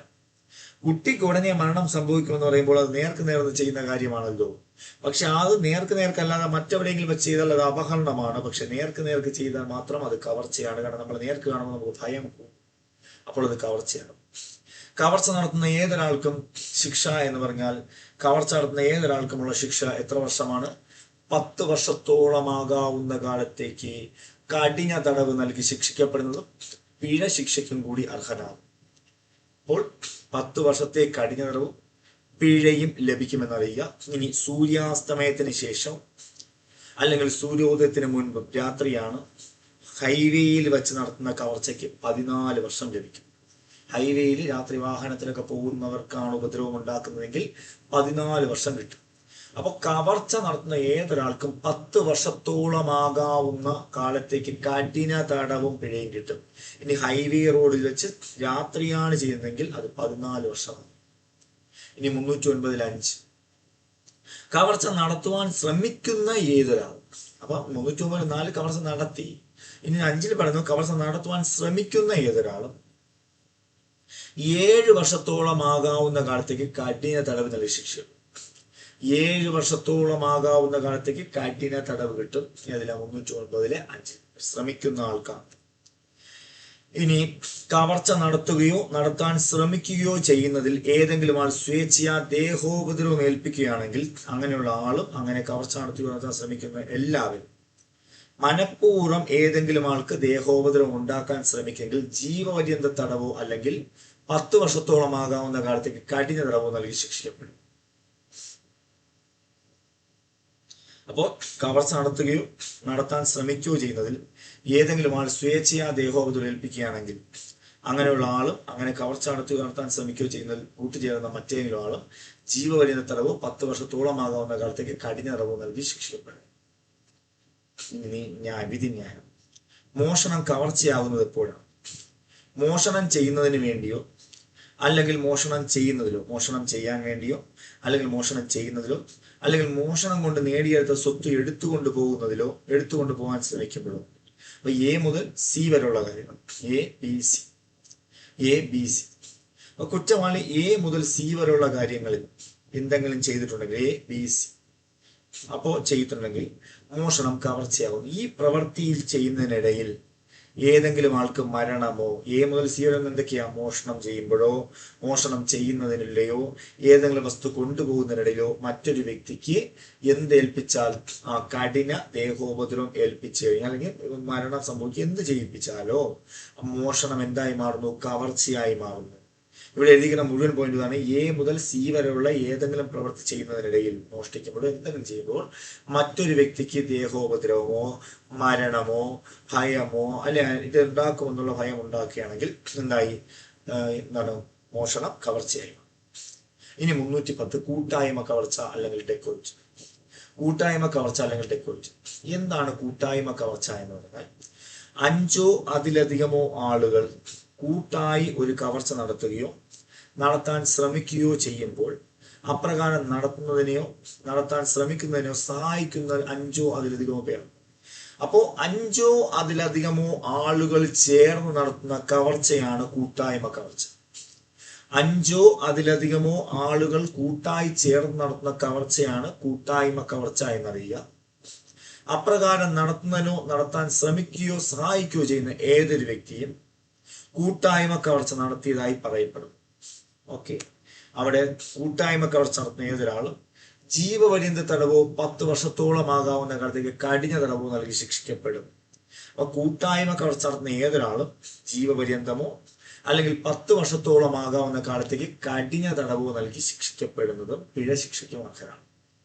ഇനി 310-3 കൂട്ടായ്മ കവർച്ച കൂട്ടായി നടത്തുന്ന 5 അതിലധികമോ ആളുകളിൽ ഏതെങ്കിലും ഒരാൾ അപ്രകാരം കൂട്ടായ്മ കവർച്ച നടത്തുന്നതിൽ കൊലപാതകം നടത്തുമെങ്കിൽ ഓരോരുത്തരും ശിക്ഷ കിട്ടും. ഈ കൂട്ടായ്മ കവർച്ച സംഘത്തിൽപ്പെടുന്ന ഓരോ വ്യക്തികളും 5 അതിലധികം ആൾക്കാരുണ്ടാവുമല്ലോ, അതിൽ ഒരാൾ മറ്റൊരാളെ കൊന്നാലും മുഴുവൻ പേർക്കും ശിക്ഷ ലഭിക്കുമെന്നറിയാം. അപ്പൊ കൂട്ടായ്മ കവർച്ചയുടെ ശിക്ഷ മുകളിൽ പറഞ്ഞു. കൂട്ടായ്മ കവർച്ചയ്ക്കിടയിൽ ഡെക്കോയിറ്റി എന്ന് പറയും, അല്ലെങ്കിൽ തീവെട്ടിക്കൊള്ള എന്ന് പറയും. ഡെക്കോയിറ്റി അല്ലെങ്കിൽ തീവെട്ടിക്കൊള്ള. അപ്പൊ കൂട്ടായ്മ കവർച്ച കൂട്ടായി നടത്തുന്ന 5 അതിലധികമോ ആളുകളിൽ ഏതെങ്കിലും ഒരാൾ അപ്രകാരം കൂട്ടായ്മ കവർച്ച നടത്തുന്നതിൽ കൊലപാതകം നടത്തുന്നുവെങ്കിൽ ആ ആളുകളിൽ ഓരോരുത്തർക്കും എന്ത് കിട്ടും? മരണശിക്ഷയോ ജീവപര്യന്ത തടവോ 10 വർഷത്തിൽ കുറയാത്ത കാലത്തോളമാകാവുന്ന കഠിന തടവോ നൽകി ശിക്ഷിക്കപ്പെടും. അപ്പൊ വധശിക്ഷ വരെ കിട്ടാം അതിനിടയിൽ ആരെങ്കിലും കിട്ടും. ഇനി കൂട്ടായ്മ കവർച്ച നടത്തുന്ന തയ്യാറെടുക്കുന്ന ഏതൊരാൾ, ഓരോരോ വാക്കുകളുണ്ടോ? തയ്യാറെടുക്കുന്ന, അതായത് ശ്രമമായിരുന്നു, ഇനി ചെയ്താൽ, ഇനി തയ്യാറെടുക്കുന്നവർക്ക് 10 വർഷത്തോളമാകാവുന്ന കാലത്തേക്ക് കഠിന തടവും പിഴയും. 10 വർഷത്തോളമാകാവുന്ന കാലത്തേക്ക് കഠിന തടവും പിഴയും. ഇനി കൂട്ടായ്മ കവർച്ച നടത്തുന്നതിന് വേണ്ടി സമ്മേളിക്കുന്ന 5 അതിലധികം ആളുകളിൽ ഒന്നാകുന്ന ഏതൊരാൾ. കൂട്ടായ്മ കവർച്ച നടത്തുന്നതിന് വേണ്ടി സമ്മേളിക്കുന്ന 5 അതിലധികം ആളുകളാണെങ്കിൽ 7 വർഷത്തോളമാകാവുന്ന കാലത്തേക്ക് കഠിന തടവും പിഴയും. 7 വർഷത്തോളം. അടുത്തത്, ഈ ആക്ട് പാസ്സായതിനു ശേഷം ഏതെങ്കിലും സമയത്ത് പതിവായി കൂട്ടായ്മ കവർച്ച നടത്തുന്നതിന് വേണ്ടി കൂട്ടുചേരുന്നവരുടെ സമയം എല്ലാം ഒരുപോലെ ഇരിക്കുന്നു അല്ലെ. അപ്പോ ഇവിടെ നമ്മൾ പറഞ്ഞു തയ്യാറെടുപ്പ്, അടുത്തതിൽ പറയുന്നു സമ്മേളിക്കുന്ന 5 അതിലധികം ആളുകൾ ഒന്നാകുന്നു. ഇനി ഈ ആക്ട് പാസ്സായതിനു ശേഷം ഏതെങ്കിലും സമയത്ത് പതിവായി എന്നൊരു വ്യത്യാസമുണ്ട്. പതിവായി ചേരുന്നെങ്കിൽ ജീവപര്യന്തമോ 10 വർഷത്തോളമാകുന്ന കാലത്തേക്ക് കഠിനതമോ പിഴയോ. ഇത് ഇത്തിരി പാടാണ്. നിങ്ങൾ ഒരു കാര്യം ചെയ്യുക, കൂട്ടായ്മ കവർച്ചയും പഠിക്കുമ്പോൾ ഇത്രയും ഡീപ്പായിട്ടൊന്നും പോകണ്ട കേട്ടോ. നമ്മളിത് സിലബസിൽ പറഞ്ഞിരിക്കുന്നുണ്ട് പറയുന്നുള്ളൂ. ഇത്രയും ഡീപ്പായിട്ടൊന്നും പരീക്ഷയ്ക്ക് ചോദിക്കാനും പോകുന്നില്ല എന്നുള്ള കാര്യം നിങ്ങൾ അറിയും. ഇനിയാണ് ഏറ്റവും ഇമ്പോർട്ടൻറ്റ് സെക്ഷൻ 314, വസ്തുവിന്റെ നേരുകേടായ ദുർവിനിയോഗം. വസ്തുവിന്റെ നേരുകേടായ ദുർവിനിയോഗം. അവിടെ നോക്കാം, ഏതെങ്കിലും ജംഗമ വസ്തു മാത്രമേ ദുർവിനിയോഗം ചെയ്യാൻ പറ്റുകയുള്ളൂ. നിങ്ങൾ അറിയേണ്ടത്, ഒരു വസ്തു, ഒരു പേഴ്സ് താഴെ വീഴുന്നു, അത് തന്നെ ജംഗമ വസ്തു. അതിനെ നമുക്ക് കിട്ടിയിട്ട് കണ്ടോ, ഒരു ജംഗമ വസ്തു നേരുകേടായി ദുർവിനിയോഗം ചെയ്യുകയോ സ്വന്തം ഉപയോഗത്തിന് വേണ്ടി മറിക്കുകയോ ചെയ്യുന്ന ഏതൊരാളിനും 6 മാസം മുതൽ 2 വർഷത്തോളമാകാവുന്ന തടവും പിഴയും കിട്ടും. 6 മാസത്തിൽ കുറയാത്തതും 2 വർഷത്തോളമാകാവുന്ന കാലത്തേക്കുള്ള തടവും പിഴയും കിട്ടും. എന്താണ് ദുർവിനിയോഗം എന്ന് നോക്കാം. എക്സ് സിയുടെ വസ്തു അത് തൻ്റേതാണെന്ന് സിയുടെ കൈവശത്ത് നിന്ന് എടുത്ത സമയത്ത് ഉത്തമ വിശ്വാസത്തോടെ വിശ്വസിച്ചു എടുക്കും. അതായത് നമ്മൾ പെട്ടെന്ന് എടുത്തപ്പോൾ ഒരു ബുക്ക് ആയിക്കോട്ടെ നമ്മുടേതാണെന്ന് വിചാരിച്ചോണ്ട് നമ്മൾ എടുക്കുന്നു. അതുകൊണ്ട് ഇത് മോഷണമല്ല, എക്സ് മോഷണത്തിന് അപരാധിയല്ല. എന്നാൽ തൻ്റെ തെറ്റ് കണ്ടുപിടിച്ചതിന് ശേഷം, അതായത് ഞാൻ അല്ല എടുത്തത്, എന്റെ മാറിപ്പോയി എന്ന് നമുക്ക് തോന്നി, എന്റേതല്ല എന്നുറപ്പായതിനു ശേഷവും എക്സ് ആ വസ്തു നേരുകേടായി സ്വന്തം ആവശ്യത്തിനായി വിനിയോഗിക്കുകയാണെങ്കിൽ, കണ്ടോ, തൻ്റെ തെറ്റ് കണ്ടുപിടിച്ചതിന് ശേഷവും സ്വന്തം ആവശ്യത്തിനായി വിനിയോഗിക്കുകയാണെങ്കിൽ അയാൾ ഈ വകുപ്പ് പ്രകാരമുള്ള കുറ്റത്തിന് അപരാധിയാണ്. അയാൾ എന്ത് ചെയ്തിരിക്കുന്നു? ദുർവിനിയോഗം ചെയ്തിരിക്കുന്നു. അതുപോലെ സിയുമായി സൗഹൃദത്തിൽ കഴിയുന്ന എക്സ്, സിയോട് നല്ല ബന്ധമാണ്. സിയുടെ അസാന്നിധ്യത്തിൽ സിയുടെ ഗ്രന്ഥശാലയിൽ ചെല്ലുകയും സിയുടെ പ്രകടമായ സമ്മതം കൂടാതെ, പ്രകടനം എന്ന് പറഞ്ഞാൽ നീ ആ ബുക്ക് കൊണ്ടുവയ്ക്കോ എന്ന് പറയാതെ ആ പുസ്തകം എടുത്തുകൊണ്ട് പോകും. ഇവിടെ ആ പുസ്തകം വായിക്കുവാനായി എടുക്കുന്നതിന് തനിക്ക് സിയുടെ വ്യംഗ്യമായ സമ്മതം ഉണ്ടായിരുന്നു, എക്സിന് ധാരണ ഉണ്ടായിരുന്നെങ്കിൽ എക്സ് മോഷണം നടത്തിയിട്ടില്ല. എന്ന് പറഞ്ഞാൽ വ്യംഗ്യമായ സമ്മതം എന്ന് പറഞ്ഞാൽ ഇൻഡയറക്റ്റ് ആയിട്ടുള്ള സമ്മതം അല്ലെ. കാരണം മോഷണമല്ല, ബുക്ക് എടുത്തുകൊണ്ട് പോകുന്ന മോഷണമല്ല. കാരണം എന്തുകൊണ്ടാണ്? സിക്ക് അറിയാം എന്റെ സുഹൃത്ത് ഇവിടെ ഒന്ന് വായിക്കാറുണ്ട്. പക്ഷെ എടുത്തുകൊണ്ട് പോയി അതിനെ തന്റെ ഗുണത്തിന് വേണ്ടി വിൽക്കുകയാണെങ്കിൽ അത് ദുർവിനിയോഗം. കൊണ്ടുപോകാൻ സി പറഞ്ഞിട്ടില്ല അല്ലെ, എക്സിനോട് പറഞ്ഞിട്ടില്ല. പക്ഷെ സി ഇല്ലാത്തപ്പോൾ വന്ന് എടുത്തു കൊണ്ടുപോയി, ശരി കുഴപ്പമില്ല, തിരിച്ചു കൊണ്ട് വയ്ക്കണമായിരുന്നു. വയ്ക്കാത്ത പക്ഷം അതെന്താണ്? അത് ദുർവിനിയോഗം, മോഷണമല്ല. എന്തുകൊണ്ടെന്ന് വെച്ചാൽ അത് സി സമ്മതമാണ്. കാരണം ചില സമയങ്ങളിൽ കൊണ്ടുപോകാറുണ്ട്. അങ്ങനെയാണ് ഒരു ക്വസ്റ്റ്യൻ. എക്സും ഒയ്യും ഒരു കുതിരയുടെ കൂട്ടുടമസ്ഥന്മാരായിരിക്കെ ആ കുതിരയെ ഉപയോഗിക്കണമെന്നുള്ള ഉദ്ദേശത്തോടുകൂടി എക്സ് ഒയ്യുടെ കൈവശത്ത് നിന്ന് എടുക്കും. അപ്പൊ എക്സും ഒയ്യും ഒരു കുതിരയുടെ കൂട്ടുടമസ്ഥന്മാരായിരിക്കും എന്ന് പറഞ്ഞാൽ എക്സും ഒയ്യും ഒരു കുതിരയുടെ കൂട്ടുടമസ്ഥന്മാർ, പാർട്ണർഷിപ്പിൽ ഒരു കുതിരയെ വരും. ആ ഉദ്ദേശത്തോടു കൂടി എക്സ് ഒയ്യുടെ കൈവശത്ത് നിന്ന് എടുക്കുന്നു. ഇവിടെ കുതിരയെ ഉപയോഗിക്കുന്നതിന് എക്സിന് അവകാശമുള്ളതിനാൽ അതുകൊണ്ട് നേരിടെ ദുർവിനിയോഗമല്ല. കാരണം എന്താ? എക്സിന്റെയും കുതിര ഒയ്യിന്റെയും കുതിര രണ്ടുപേർക്കും എടുക്കാം. പക്ഷെ ഇവിടെ ചെയ്തത് എക്സ് കുതിരയെ വിൽക്കുകയും അതിൽ നിന്ന് കിട്ടിയ മുഴുവൻ തുകയും സ്വന്തം ആവശ്യത്തിനായി ഉപയോഗിക്കുകയും ചെയ്യും. അപ്പോഴാണ് അത് ദുർവിനിയോഗമായി മാറുന്നത്. അപ്പൊ എക്സും ഒയ്യും കുതിരയുടെ കൂട്ടുടമസ്ഥന്മാരൊക്കെയാണ്. പക്ഷെ ആ കുതിരയെ ഉപയോഗിക്കണമെന്നുള്ള ഉദ്ദേശത്തോടു കൂടി എക്സ് ഒയ്യുടെ കയ്യിൽ നിന്ന് എടുക്കുന്നു. പക്ഷേ മറ്റാളോട് ചോദിക്കാതെ എടുത്ത് ഉപയോഗിച്ച ആ പൈസ മുഴുവൻ സ്വന്തം നേട്ടത്തിന് വേണ്ടി എടുത്താൽ ദുർവിനിയോഗം. ഇത് വിശ്വാസ ലംഘനമല്ല. എന്തുകൊണ്ടാണ്? എക്സ് ഒയ്യോട് പറഞ്ഞിട്ടില്ല എന്റെ കുതിരയെ നോക്കണേ എന്ന്. കാരണം എന്റെ കുതിരയല്ല, രണ്ടുപേരുടെയും തുല്യമായിട്ടുള്ള കുതിരയാണ്. അപ്പോൾ അങ്ങനെ ഒരു ക്വസ്റ്റ്യൻ വന്നാലും ദുർവിനിയോഗമാണെന്ന് നിങ്ങൾ അറിയിക്കണം. ഇനി എക്സ് ഹൈവേ റോഡിൽ ഒരു രൂപ വെച്ചാൽ കുറച്ച് തുക കണ്ടെത്തുന്നു, അത് എടുക്കുന്നത് കുറ്റമല്ല കേട്ടോ. എക്സ് ഈ വകുപ്പിൽ നിർവഹിച്ച കുറ്റം ചെയ്തിട്ടില്ല, കാരണം എടുക്കുന്നത് കുറ്റമല്ല. പക്ഷേ എക്സ് ഒരു ബാങ്ക് നോട്ട് അടങ്ങിയിട്ടുള്ള ഒരു കത്ത് റോഡിൽ കണ്ടെത്തുന്നു. കത്തിലെ നിർദ്ദേശത്തിലും ഉള്ളടക്കത്തിലും നിന്ന് നോട്ട് ആരുടേതാണെന്ന് മനസ്സിലാക്കിയിട്ടും അത് കൊടുത്തില്ല എങ്കിൽ ദുർവിനിയോഗം. അപ്പൊ നമുക്കൊരു വസ്തു കളഞ്ഞു കിട്ടി, നമ്മൾ അറിയാതെ എടുക്കുന്നു, ഇതൊക്കെ ഓക്കെ. പക്ഷെ ആരുടേതാണെന്ന് അറിഞ്ഞിട്ടും തിരികെ കൊടുത്തില്ല എങ്കിൽ അത് കുറ്റകരമാണ്. ഇനി സിയുടെ പണത്തോടു കൂടിയ പേഴ്സ് താഴെ വീഴുന്നത് എക്സ് കാണുന്നു. പേഴ്സ് താഴെ വീഴുന്നു. എക്സ് പേഴ്സ് സിക്ക് തിരികെ കൊടുക്കണമെന്നുള്ള ഉദ്ദേശത്തോടു കൂടി എടുക്കുന്നു. എന്നാൽ പിന്നീട് അത് സ്വന്തം ഉപയോഗത്തിനായി വിനിയോഗിക്കുന്നുവെങ്കിൽ എക്സ് ഈ വകുപ്പ് പ്രകാരമുള്ള കുറ്റം ചെയ്തിരിക്കുന്നു. അതായത് സിയുടെ പണത്തോടുകൂടി പേഴ്സ് എടുക്കുകയും അത് തിരികെ കൊടുക്കാമെന്ന് പറഞ്ഞ് എടുക്കുകയും പിന്നെ അത് ഉപയോഗിക്കാതെ സ്വന്തം ആവശ്യത്തിനായി ഉപയോഗിക്കുമെങ്കിൽ അത് കുറ്റമാണ്. ഇനി എക്സ് പണത്തോടു കൂടിയ ആരുടേതാണെന്ന് തനിക്ക് അറിഞ്ഞുകൂടാത്ത ഒരു പേഴ്സ് കണ്ടെത്തുന്നു. അത് സിയുടെ വകയാണെന്ന് പിന്നീട് അയാൾ കണ്ടുപിടിക്കുകയും അത് സ്വന്തം ഉപയോഗത്തിന് വിനിയോഗിക്കുകയും ചെയ്യുന്നെങ്കിൽ ഇവിടെയും അതാണ്. അപ്പോ പേഴ്സ് കിട്ടുക ആരുടേതാണെന്ന് അറിയാം, തിരികെ കൊടുക്കുന്നില്ല എങ്കിൽ ആൻസർ ദുർവിനിയോഗം. അതുപോലെ എക്സ് ആരുടേതാണെന്ന് വകയാണെന്ന് അറിഞ്ഞുകൂടാത്ത ഒരു വില പിടിച്ച മോതിരം കണ്ടെത്തുന്നു. ഉടമസ്ഥനെ കണ്ടുപിടിക്കാൻ ശ്രമിക്കാതെ അത് ഉപയോഗിക്കില്ല, അതും ദുർവിനിയോഗം. അടുത്തത് കുറ്റകരമായ വിശ്വാസ ലംഘനം. അപ്പൊ ദുർവിനിയോഗം മറക്കരുത്. കളഞ്ഞു കിട്ടിയ വസ്തു അല്ലെങ്കിൽ മാറിയെടുത്ത വസ്തു ആരോടും ചോദിക്കാതെ ഉപയോഗിച്ചാൽ ദുർവിനിയോഗം. ഇനി കുറ്റകരമായ വിശ്വാസ ലംഘനം എന്ന് ചോദിച്ചാൽ ഒരാള് നമ്മളെ വിശ്വസിച്ചുകൊണ്ട് ഒരു എക്സാമ്പിൾ നോക്കാം.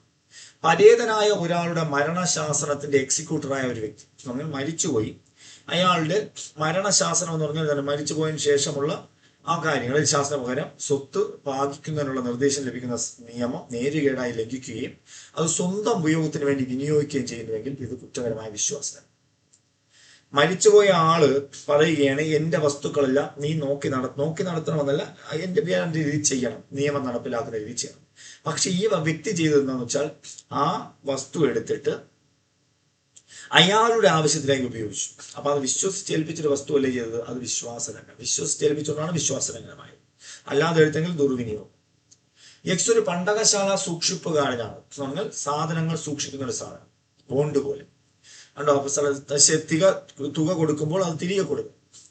അല്ല, ഒരു ബോണ്ടിലാണ് സൂക്ഷിക്കുന്നത് ഫർണിച്ചറാണെങ്കിൽ ആ തുക തിരിച്ചു കൊടുക്കുമ്പോൾ അത് സാധനം തിരിച്ചു. പക്ഷെ ഇവിടെ സാധനങ്ങൾ നേരിടയിൽ വിൽക്കുന്നുവെങ്കിൽ ഇത് വിശ്വാസലംഘനമാണ്. നമ്മൾ വിശ്വസിച്ചൊരു സാധനം ഒരാളെ ഏൽപ്പിക്കുന്നു, അയാൾ അത് വിൽക്കുന്നുവെങ്കിൽ അത് നേരുകേടായ വിശ്വാസലംഘനം. കുറ്റകരമായ വിശ്വാസ ലംഘനം നടത്തുന്ന ഏതൊരാൾക്കും 5 വർഷത്തോളമാകാവുന്ന കാലത്തേക്ക് തടവും പിഴയും. കുറ്റകരമായ വിശ്വാസ ലംഘനം നടത്തുന്ന ആൾക്ക് 5 വർഷത്തോളമാകാവുന്ന തടവും പിഴയും. അപ്പൊ നിങ്ങൾ ദുർവിനിയോഗം പഠിച്ചു, വിശ്വാസ ലംഘനം പഠിച്ചു, കവർച്ച പഠിച്ചു, കൂട്ടായ്മ കവർച്ച പഠിച്ചു, മോഷണം പഠിച്ചു, പിടിച്ചുപറി പഠിച്ചു, അപഹരണം പഠിച്ചു. ഇതിനകത്ത് നിന്ന് ക്വസ്റ്റ്യൻ വന്നിരിക്കും എന്ന് നിങ്ങൾ അറിയുക. ഇനി അതുപോലെ ഒരു കാരിയറോ മറ്റോ ആണ് വിശ്വാസ ലംഘനം നടത്തുന്നെങ്കിൽ അയാൾക്ക് 7 വർഷത്തോളമാകാവുന്ന തടവ് പിഴ. ഇനി അങ്ങോട്ടുള്ള ജസ്റ്റ് പറഞ്ഞു പോകുന്നേ ഉള്ളൂ, വലിയ ഇമ്പോർട്ടൻസ് കൊടുക്കണ്ട, എന്നാലും പറഞ്ഞു പോകാം, സിലബസിലുള്ളതല്ലേ. ഇതിനകത്ത് നിന്നേ ക്വസ്റ്റ്യൻ വരൂ, ഞാൻ ഉറപ്പിച്ച് പറയാം, ഇതിനകത്ത് നിന്നേ ക്വസ്റ്റ്യൻ വരൂ. നിങ്ങളത് കാണുക, നിങ്ങളുടെ ഫ്രണ്ട്സിലേക്കൊക്കെ പറയുക, അവർക്കൊക്കെ കൊടുക്കുക. ഓക്കെ, മാക്സിമം ഷെയർ ചെയ്ത് കൊടുക്കുക. ഓക്കെ, അപ്പൊ 7 വർഷത്തോളമാകാവുന്ന കാലത്തേക്ക് രണ്ടിലേതെങ്കിലും തരത്തിൽപ്പെട്ട തടവും പിഴയും ലഭിക്കുമെന്നാണ്. അതുപോലെ ഒരു ക്ലർക്കോ ഭൃത്യനോ ആയി നിയോഗിക്കപ്പെട്ടിരിക്കുന്ന അല്ലെങ്കിൽ നിലവിൽ വസ്തുവിലുള്ള അപ്പൊ ഏതെങ്കിലും ക്ലർക്കോ ഭൃത്യനോ ആണ് ഇത് ചെയ്യുന്നതെങ്കിൽ എന്ത് ചെയ്യണം? 7 വർഷത്തോളമാകാവുന്ന കാലത്തേക്ക് തടവും പിഴയും കിട്ടും. വിശ്വാസ ലംഘനം നടത്തുന്നത് ക്ലർക്കോ ഭൃത്യൻ. ഒരു പബ്ലിക് സർവന്റ് ആണ് വിശ്വാസ ലംഘനം നടത്തിയാൽ അയാൾക്ക് ജീവപര്യന്തം അല്ലെങ്കിൽ 10 വർഷത്തോളമാകാവുന്ന തടവും പിഴയും കിട്ടും. ജീവപര്യന്തം അല്ലെങ്കിൽ 10 വർഷത്തോളമാകാവുന്ന തടവും പിഴയും കിട്ടുമെന്നറിയില്ല. ഇനി എന്താണ് കളവ് മുതൽ? കളവ് മുതൽ എന്നാൽ എന്തൊക്കെയാണ്? മോഷണം, ഭയപ്പെടുത്തിയുള്ള അപഹരണം, കവർച്ച, ചതി, കൈവശമായിട്ടുള്ള വസ്തു, കുറ്റകരമായ ദുർവിനിയോഗം, അല്ലെ, ഇങ്ങനെ നേടിയിട്ടുള്ള ഏത് വസ്തു, ഇപ്പൊ നമ്മൾ പഠിച്ച മോഷണം, അപഹരണം, പിടിച്ചുപറി, കവർച്ച, കൂട്ടായ്മ കവർച്ച, ദുർവിനിയോഗം, ഇതിലൂടെ നേടിയ വസ്തു ആരെങ്കിലും കൈവശം വച്ചിട്ടുണ്ടോ, അല്ലെങ്കിൽ എവിടെയെങ്കിലും സൂക്ഷിച്ചിട്ടുണ്ടോ, അല്ലെങ്കിൽ അറിഞ്ഞുകൊണ്ട് വാങ്ങിച്ചിട്ടുണ്ടോ, ഇതെല്ലാം കുറ്റകരമാണ്. ഇതാണ് കളവ് മുതൽ. അപ്പൊ ഏതെങ്കിലും കളവ് മുതലാണെന്ന് അറിഞ്ഞുകൊണ്ടോ വിശ്വസിക്കാൻ കാരണമുണ്ടായിട്ടോ നേരുകേടായി സ്വീകരിക്കുകയോ വച്ചു കണ്ടിരിക്കുകയോ ചെയ്യുന്ന ഏതൊരാളിനും 3 വർഷത്തോളമാകാവുന്ന കാലത്തേക്ക് തടവും പിഴയും കിട്ടും. അപ്പൊ കളവ് മുതലാണെന്ന് അറിഞ്ഞിട്ടും അത് കൈവശം വച്ചിരിക്കുന്ന ഏത് വ്യക്തിക്കും 3 വർഷത്തോളമാകാവുന്ന തടവും പിഴയും ലഭിക്കും എന്നറിയാം. അതുപോലെ ഏതെങ്കിലും കൂട്ടായ്മ കവർച്ചയിലൂടെ നേടിയെടുത്ത കളവ് മുതലാണെങ്കിൽ, ഞാൻ ചുരുക്കിയാ പറയുന്നത്, കൂട്ടായ്മ കവർച്ചയിലൂടെ നേടിയെടുത്ത കളവ് മുതലാണെങ്കിൽ ജീവപര്യന്തമോ 10 വർഷത്തോളമാകാവുന്ന കഠിനറവോ നൽകി ശിക്ഷിക്കും. ഇനി കളവ് മുതലാണെന്ന് താൻ അറിയുന്നതോ തനിക്ക് വിശ്വസിക്കാൻ കാരണമുള്ളതോ ആയ വസ്തു പതിവായി സ്വീകരിക്കൂ. അപ്പൊ പതിവായി കളവ് മുതലാണെന്ന് അറിഞ്ഞുകൊണ്ട് സ്വീകരിക്കുന്ന വ്യക്തിക്കും വലിയ ശിക്ഷ തന്നെ കിട്ടും. ജീവപര്യന്തവും 10 വർഷവും. എന്റെ കൂടെ പഠിക്കുക, ജീവപര്യന്തവും 10 വർഷത്തോളമാകാവുന്ന തടവും. കളവ് മുതലാണെന്ന് താൻ അറിയുന്നതോ തനിക്ക് വിശ്വസിക്കാൻ കാരണമുള്ളതോ ആയ വസ്തു ഒളിച്ചു വയ്ക്കുകയോ വയ്ക്കാൻ സഹായിക്കുകയോ ചെയ്യുന്ന വ്യക്തിക്ക് 3 വർഷം കിട്ടും. 3 വർഷം കിട്ടും. ഇനി ചതി അല്ലെങ്കിൽ ചീറ്റിംഗ് എന്നാൽ എന്ത്? അപ്പോൾ നമ്മൾ 314 പഠിച്ചു ദുർവിനിയോഗം, 315 പഠിച്ചു വിശ്വാസലംഘനം, 316 പഠിച്ചു വിശ്വാസലംഘനം, 317 പഠിച്ചു കളവ് മുതൽ എന്നാൽ എന്ത് അല്ലെങ്കിൽ സ്റ്റോളൻ പ്രോപ്പർട്ടി. ഇനി 318 പഠിക്കുന്നത് ചതിക്കൽ അല്ലെങ്കിൽ ചീറ്റിംഗ്. എന്താണ് ചതി? അതായത് നിങ്ങൾ എപ്പോഴും, നമ്മൾ ആദ്യം ഇൻട്രൊഡക്ഷനിൽ ഞാൻ പറഞ്ഞിട്ടുണ്ടായിരുന്നു, ചീറ്റിംഗ് അല്ലെങ്കിൽ ചതി എന്ന് പറഞ്ഞാൽ ഒരു വസ്തു നമ്മുടേതാണെന്ന്, അല്ലെ നമ്മുടേതല്ല, ഒരു വസ്തു നമ്മൾ വാങ്ങാൻ പോയി ഒറിജിനൽ കാണിച്ച് നമ്മൾ എന്ത് ചെയ്യുന്നു, ഡ്യൂപ്ലിക്കേറ്റ് തരുന്നുവെങ്കിൽ അതാണ് ചതി. അത്രയേ ഉള്ളൂ. അതുപോലെ ഒരു വ്യക്തി ആൾമാറാട്ടം നടത്തിയാലും ചതിയാണ്. സിവിൽ സർവീസിലാണെന്ന് വ്യാജമായി നടിക്കുന്നത് വഴി ഉദ്ദേശപൂർവ്വം സിയെ കബളിപ്പിക്കുകയും അങ്ങനെ വില കൊടുക്കുവാൻ ഉദ്ദേശിക്കാത്ത സാധനങ്ങൾ കടമായി കൊടുക്കാൻ പ്രചോദിപ്പിക്കുകയും ചെയ്തു. അതാണ് സിവിൽ സർവീസിലായതുകൊണ്ട് തന്നെ അയാൾ എന്ത് ചെയ്തു, കുറച്ച് സാധനങ്ങൾ കടമൊക്കെ കൊടുത്തു. അപ്പോൾ ഇവിടെ ചെയ്തത് ചീറ്റിംഗ് ആണ്, ഒരു ചതിയാണ്. അതുപോലെ ഒരു സാധനത്തിന്റെ മേലൊരു കപടാനുകരണം നടത്തി ഉണ്ടാക്കിയ ചിഹ്നം. കപടാനുകരണം എന്ന് പറഞ്ഞാൽ വ്യാജം. നമ്മൾ 2 Clause 4 കപടാനുകരണത്തെ പറ്റി പറയുന്നത്. വ്യാജം എന്ന് പറയും, വ്യാജം, കൗണ്ടർ ഫെയ്റ്റ് എന്നത് ഇംഗ്ലീഷിൽ. വ്യാജ സാധനം ചിഹ്നം, വ്യാജമായി ഉണ്ടാക്കിയ ഒരു ചിഹ്നം. നമുക്കറിയാം, ഇഷ്ടംപോലെ ഒറിജിനൽ കമ്പനിയിൽ ഒരു ചിഹ്നമുണ്ട്. ആ ചിഹ്നമിട്ട് ആ സാധനം സുപ്രസിദ്ധനായ ഒരു നിർമ്മാതാവിനാൽ ഉണ്ടാക്കപ്പെട്ടതാണെന്ന് ഉദ്ദേശപൂർവ്വം കബളിപ്പിച്ച് സിയെ വിശ്വസിപ്പിക്കുകയും അതുവഴി ആ സാധനം വിലയ്ക്ക് വാങ്ങുവാനും അതിന്റെ പണം കൊടുക്കുവാനും സിയെ നേരിടുകയാണ് കേട്ടോ. അപ്പോ നമ്മൾ കടയിൽ പോയി ചോദിക്കുകയാണ് ഇന്ന കമ്പനിയാണോ? അതെ ഇന്ന കമ്പനിയാണ്. പക്ഷെ നമുക്ക് തരുന്നത് എന്താണ്? ഡ്യൂപ്ലിക്കേറ്റ് ആയിട്ടുള്ള വസ്തുവാണെങ്കിൽ അതാണ് കപടാനുകരണം നടത്തിയെങ്കിൽ അത് ചതി. കണ്ടോ, എക്സ് ഒരു സാധനത്തിന്റെ വ്യാജമായ സാമ്പിൾ പ്രദർശിപ്പിച്ചിട്ടുള്ള സാധനം എന്ന് പറഞ്ഞാൽ ഡ്യൂപ്ലിക്കേറ്റ് ആയിട്ടുള്ള ഒരു സാധനം പ്രദർശിപ്പിച്ചിട്ട് നമുക്ക് ഒറിജിനൽ ആണെന്ന് വിശ്വസിപ്പിച്ച് നമ്മളെ അത് അടിച്ചേൽപ്പിച്ചാൽ അവിടെയും ചീറ്റിംഗ് ആണ്, ചതി. അതുപോലെ ഇതാണ് ഒരു സാധനം ഒരുപാട് എക്സാമ്പിൾ, ഇനി ഒരുപാട് എക്സാമ്പിൾ, വൈകിലെ കല്ലുകളാണെന്ന് പറഞ്ഞിട്ട് വിശ്വസിപ്പിച്ച് കബളിപ്പിക്കും, ഇതൊക്കെ ചതിയാണ്. അപ്പൊ ഒറിജിനൽ ആണെന്ന് പറഞ്ഞ് ഡ്യൂപ്ലിക്കേറ്റ് നമ്മളെ നൽകിയാൽ, അല്ലെങ്കിൽ ഒന്ന് കാണിച്ച് മറ്റൊന്ന് നമ്മളെ നൽകിയാൽ അത് ചതിയാണ്, ചീറ്റിംഗ് ആണ്. കണ്ണും കൂട്ടി പഠിച്ചോളൂ. ചതിക്കുന്ന ഏതൊരാൾക്കും ചീറ്റിങ്ങിന്റെ ശിക്ഷ 3 വർഷത്തോളമാകാവുന്ന തടവും പിഴയും ലഭിക്കും. 3 വർഷത്തോളമാകാവുന്ന തടവും പിഴയും ലഭിക്കുന്നത്. ഇനി ഏത് ഇടപാടിനെ സംബന്ധിച്ചാണോ ഒരാൾ ചതിക്കുന്നത്, ആ ഇടപാടിൽ കണ്ടോ, ആ ഇടപാടിൽ ഏതൊരാളുടെ താല്പര്യം സംരക്ഷിക്കുവാനാണോ നിയമത്താലോ നിയമാനുസൃതമായ കോൺട്രാക്റ്റിനാലോ താൻ ബാധ്യസ്ഥനായിട്ടുള്ളത്, ആ ആൾക്ക് ആ ചതി വഴി അന്യായമായ നഷ്ടമുണ്ടാക്കാൻ ഇടയുണ്ടെങ്കിൽ, ചതിയിലൂടെ നഷ്ടമുണ്ടാക്കിയാൽ 5 വർഷത്തോളമാകാവുന്ന തടവ്. 5 വർഷത്തോളം. അതുപോലെ ചതിക്കുകയും അതുവഴി കബളിപ്പിക്കപ്പെട്ട ആളെ ഏതെങ്കിലും ആൾക്ക് ഏതെങ്കിലും വസ്തു നൽകുവാനോ അല്ലെങ്കിൽ ഒരു മൂല്യമുള്ള ഈട് നൽകുവാനോ, അതായത് ഈ ബ്രോക്കർമാരൊക്കെ വസ്തുക്കൾ വാങ്ങിക്കൊടുക്കില്ലേ, ഇത് നല്ല വസ്തുവാണ്, ഇതാണെന്നുള്ളത്, അതൊക്കെ 7 വർഷത്തോളമാകാവുന്ന തടവും പിഴയുമാണ്. ഇനി ആൾമാറാട്ടം വഴിയുള്ള ചതി 310. നമ്മൾ നേരത്തെ വസ്തുവാണ് മാറ്റിയത്, ഇപ്പൊ ആൾമാറാട്ടം വഴിയുള്ള ചതി. ഒരാൾ മറ്റൊരാളാണെന്ന് നടിക്കുകയോ അല്ലെങ്കിൽ അറിഞ്ഞുകൊണ്ട് ഒരാളെ മറ്റൊരാൾക്ക് പകരമായി കാണിക്കുകയോ ചെയ്യുന്ന വഴി ചതിക്കുകയാണെങ്കിൽ ആൾമാറാട്ടം വഴിയുള്ള ചതി എന്ന് പറയും. ഒരാൾ മറ്റൊരാളാണെന്ന് നടിക്കുകയോ അല്ലെങ്കിൽ അറിഞ്ഞുകൊണ്ട് ഒരാളെ മറ്റൊരാൾക്ക് പകരമായി കാണിക്കുകയോ, ഒരാൾ മരിച്ചുപോയ ആളെയോ അല്ലെങ്കിൽ ഞാൻ ഇന്ന ആളാണെന്ന് ആൾമാറാട്ടം നടത്തിയാൽ അതാണ് ചീറ്റിംഗ് ബൈ പേഴ്സണേഷൻ എന്ന് പറയുന്നത്. ആൾമാറാട്ടം വഴിയുള്ള ചതി കണ്ടോ, എക്സ് തന്റെ തന്നെ പേരുള്ള ധനവാനായ ബാങ്കറായി നടിക്കുന്നു, എക്സ് മരിച്ചുപോയ ഒരാളായ ആണെന്ന് നടിക്കുന്നു. ഇതെല്ലാം ചതിയാണ്, ആൾമാറാട്ടം ചതി. ആൾമാറാട്ടം വഴി ചതിക്കുന്ന ഏതൊരാൾക്കും 5 വർഷത്തോളമാകാവുന്ന തടവും പിഴയും.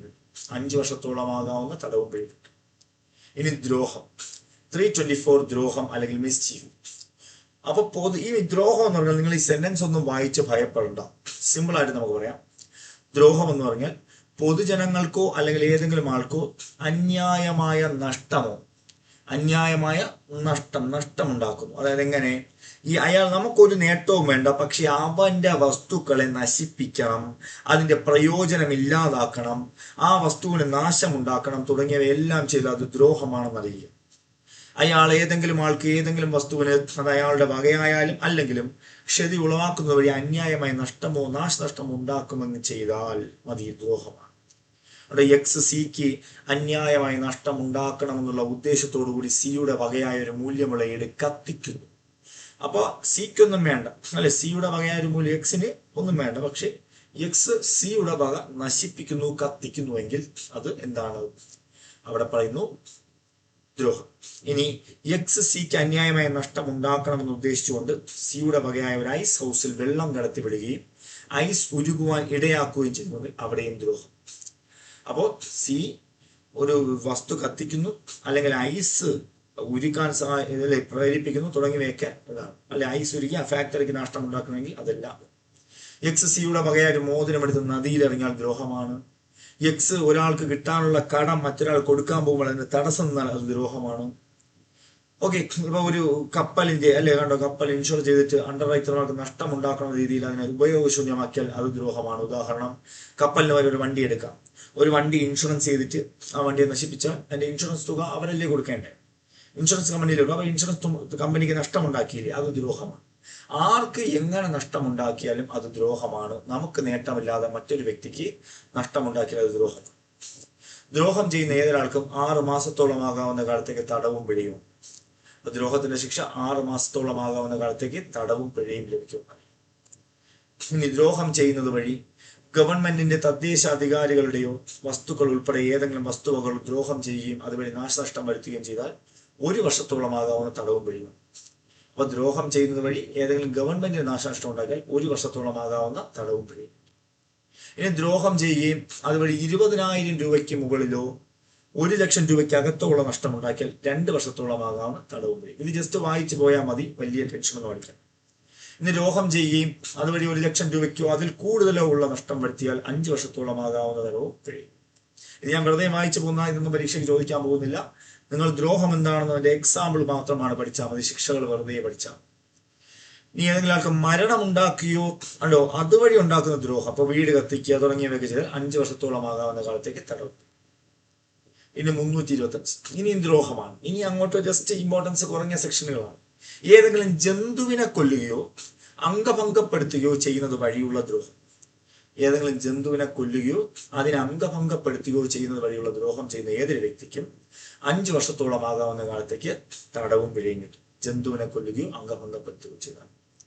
ഇനി 326 ക്ഷതി ഉളവാക്കി വെള്ളപ്പൊക്കം, തീ, സ്ഫോടനം തുടങ്ങിയവ ഉണ്ടാക്കി ഏതൊരാൾ എന്ത് ചെയ്തു ദ്രോഹം ചെയ്യാൻ ശ്രമിച്ചാലും കാർഷിക ആവശ്യങ്ങൾ നശിപ്പിച്ചാൽ 5 വർഷം, പബ്ലിക് റോഡോ പാലമോ മറ്റോ കേടാക്കിയാൽ 5 വർഷം, പബ്ലിക് ഡ്രെയിനേജോ ജലപ്രവാഹമോ നഷ്ടപ്പെടുത്തിയാൽ 5 വർഷം, ഏതെങ്കിലും റെയില്, വിമാനം അതിനെന്തെങ്കിലും കേടുവരുത്തിയാൽ 7 വർഷം, ഒരു പബ്ലിക് സർവന്റ് അധികാരത്തെ അല്ലെ ഉൾപ്പെട്ടിരിക്കുന്ന ഏതെങ്കിലും ഭൂമി ചിഹ്നം, നമ്മളെ ഈ സർവേ കല്ലുകളൊക്കെ പിഴുതെറിഞ്ഞാൽ അവിടെ 1 വർഷം. ഇതൊന്നും എക്സാമിന് ചോദിക്കുകയുമില്ല, പ്രാധാന്യം കുറവാണ്, എന്നാൽ നമ്മൾ പറഞ്ഞു പോകുന്നേ ഉള്ളൂ. ഓക്കെ. ഇനി തീ കൊണ്ടോ സ്ഫോടക വസ്തു കൊണ്ടോ ഏതെങ്കിലും നശിപ്പിച്ചാൽ 7 വർഷം. തീയാലോ സ്ഫോടന വസ്തുക്കളായോ ഏതെങ്കിലും ആരാധന സ്ഥലമോ മനുഷ്യവാസ സ്ഥലമോ ചെയ്താൽ ശിക്ഷ കൂടും. അവിടെ ജീവപര്യന്തവും 10 വർഷത്തോളമാകാവുന്ന കാലത്തേക്ക് തടവും പിഴയും കിട്ടും. ജീവപര്യന്തവും 10 വർഷത്തോളമാകാവുന്ന തടവും പിഴയും. ഇനി വീണ്ടും 327. അപ്പൊ 324 ദ്രോഹം, 25 പഠിച്ചു ജന്തു, 26 പഠിച്ചു, 27 റെയില്, വിമാനം, ഡെക്കോട് കൂടിയതോ 20 ടൺ കേവ് ഭാരമുള്ളതോ ഉള്ള ദ്രോഹം. അപ്പൊ റെയില്, വിമാനം, ജലയാനം, വാഹനങ്ങൾ അതിലെന്തെങ്കിലും നാശനഷ്ടം ഉണ്ടാക്കിയാൽ അവിടെ 10 വർഷത്തോളമാകാവുന്ന തടവും പിഴയും കിട്ടും. സ്ഫോടക വസ്തുക്കളാണ് കൊണ്ടാണ് ചെയ്യുന്നതെങ്കിൽ ജീവപര്യന്തവും കിട്ടും, 10 വർഷവും കിട്ടും. റെയില്, വിമാനമൊക്കെ ചെയ്യും. അതുപോലെ ഇനി മോഷ്ടിക്കാൻ വേണ്ടിയോ അല്ലെങ്കിൽ എന്തെങ്കിലും ചെയ്യാൻ വേണ്ടി ഉദ്ദേശപൂർവ്വം മണ്ണിലോ കരയ്ക്കോ കയറ്റിയാൽ, ജലയാനം അതായത് ഹൗസ് ബോട്ട് തുടങ്ങിയവ മണ്ണിലോ കരയ്ക്കോ കയറ്റിയിട്ട് അതിലുള്ള വസ്തുക്കൾ മോഷ്ടിക്കാൻ വേണ്ടിയാണ് ചെയ്താൽ അയാൾക്ക് കിട്ടുന്നത് 10 വർഷത്തോളമാകാവുന്ന തടവും പിഴയും. ഇതൊന്നും ഇമ്പോർട്ടന്റ് അല്ല. ഇമ്പോർട്ടന്റ് ആയ സെക്ഷൻ നമ്മൾ പറഞ്ഞു: മോഷണം, അപഹരണം, കവർച്ച, കൂട്ടായ്മ കവർച്ച, ദ്രോഹം, ചതി, ദുർവിനിയോഗം, വിശ്വാസം. ഇതെന്താണെന്ന് പഠിക്കുക. ഇതൊക്കെ വെറുതെ പറഞ്ഞു പോകുന്നതേ ഉള്ളൂ. ഇനി എന്താണ് കുറ്റകരമായ വസ്തു കയ്യേറ്റവും ഭവന കയ്യേറ്റവും? വസ്തു കയ്യേറ്റവും ഭവന കയ്യേറ്റവും എന്ന് പറഞ്ഞാൽ എന്താണ്?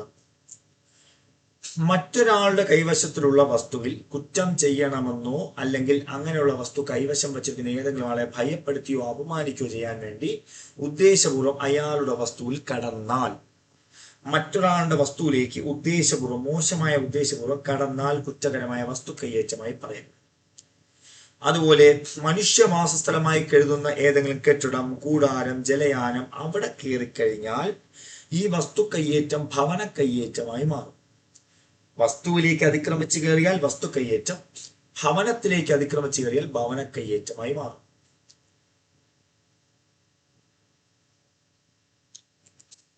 ഇനി കുറ്റകരമായ വസ്തു കയ്യേറ്റം നടത്തുന്ന ഏതൊരു വ്യക്തിക്കും 3 മാസത്തോളമാകാവുന്ന തടവും 5000 രൂപ പിഴയും. 3 മാസവും 5000. പക്ഷെ ഭവന കയ്യേറ്റം നടത്തിയാൽ 1 വർഷവും 5000. വസ്തു കയ്യേറ്റം 3 മാസവും 5000, ഭവന കയ്യേറ്റം 1 വർഷവും 5000. ഭവന കയ്യേറ്റവും ഭവന ഭേദനവും. ഭവന കയ്യേറ്റവും ഭവന ഭേദനവും. ഭവന കയ്യേറ്റവും ഭവന ഭേദനവും എന്താണെന്ന് പഠിക്കുക. എക്സ് സിയുടെ ഭവനത്തിന്റെ ചുവടിൽ ഒരു ദ്വാരമുണ്ടാക്കി ആ പഴുതിൽ കൂടി തന്റെ കൈയിട്ട് ഭവന കയ്യേറ്റം നടത്തും എങ്കിൽ ഇത് ഭവന ഭേദനമാണ്. അപ്പോൾ ഒരു വസ്തു പൊളിച്ച് അതിൽ കൂടെ കയറാൻ നോക്കിയാൽ അത് പൊളിക്കുമ്പോൾ തന്നെ ഭവന കയ്യേറ്റം, അകത്ത് കൈയിട്ടാലോ കയറിയാലോ ഭവന ഭേദനം. ജനലിൽ കൂടി സിയുടെ ഭവനത്തിൽ കടന്ന് ഭവന കയ്യേറ്റം നടത്തിയാൽ അത് ഭവന ഭേദനം. അപ്പൊ അതിനർത്ഥം ഭവന കയ്യേറ്റം ഭവന ഭേദനമാകുന്ന കക്ഷി. ഇതെല്ലാം അത് തന്നെയാണ് എക്സാം. ബന്ധിച്ചിരിക്കുന്ന ഒരു വാതിൽ തുറന്ന് ആ വാതിൽ വഴി സിയുടെ ഭവനത്തിൽ കടന്നാൽ ഭവന കയ്യേറ്റം, അത് ഭവന ഭേദനം. വാതിൽ പൊളിച്ചാൽ ഭവന കയ്യേറ്റം, അകത്ത് കയറിയാൽ ഭവന ഭേദനം. ബാക്കിയെല്ലാം അത് തന്നെയാണ്. ഇത്രയുമാണ് നമ്മുടെ ഈ ഒരു മോഡ്യൂൾ എന്ന് പറയുന്നത്. ഞാൻ അവസാനം കുറച്ച് മോഡ്യൂൾ ആ ദ്രോഹമൊക്കെ പെട്ടെന്ന് പറഞ്ഞു, കാരണം അത് നമുക്ക് അത്രയും നമ്മുടെ സമയം കളയാനും നമുക്ക് ഇപ്പോഴത്തെ പരീക്ഷയ്ക്ക് നമ്മുടെ CPO എക്സാമിന് നിങ്ങൾ പഠിക്കേണ്ടത് എക്സാമ്പിൾ ഇതാണ്. മോഷണം എന്ന് പറഞ്ഞാൽ എന്താണ്, അപഹരണം എന്ന് പറഞ്ഞാൽ എന്താണ്, കവർച്ച എന്താണ്, ദുർവിനിയോഗം എന്താണ്, വിശ്വാസം. എക്സാമ്പിളുകൾ നന്നായിട്ട് പഠിച്ചോ. ഞാൻ ഈ തന്ന എക്സാമ്പിളുകൾക്ക് അകത്ത് നിന്നേ ചോദിക്കൂ. നിർബന്ധമായും ഞാൻ ഈ തന്ന എക്സാമ്പിളുകൾക്ക് അകത്ത് നിന്നേ നിങ്ങൾക്ക് ചോദിക്കുകയുള്ളൂ. അപ്പോൾ മാക്സിമം നിങ്ങൾ എന്ത് ചെയ്യുക, ഇത് യൂട്ടിലൈസ് ചെയ്യുക, നന്നായിട്ട് യൂട്ടിലൈസ് ചെയ്യുക. നമ്മുടെ മറ്റുള്ള വീഡിയോകൾ കാണാത്തവർ അത് കണ്ടിട്ട് ഇത് യൂട്ടിലൈസ് ചെയ്യുക. നിങ്ങളുടെ ഫ്രണ്ട്സിലൊക്കെ ഈ ക്ലാസ്സിനെ കുറിച്ച് പറയുക. ഓക്കെ, അപ്പോൾ എല്ലാവരും എന്ത് ചെയ്യട്ടെ, കാണട്ടെ, പഠിക്കട്ടെ. ഓക്കെ, നമുക്ക് ഇപ്പോൾ തൽക്കാലം മൈൻഡപ്പ് ചെയ്യാം. അടുത്ത വീഡിയോസുമായി വീണ്ടും കാണാം. Okay, thank you.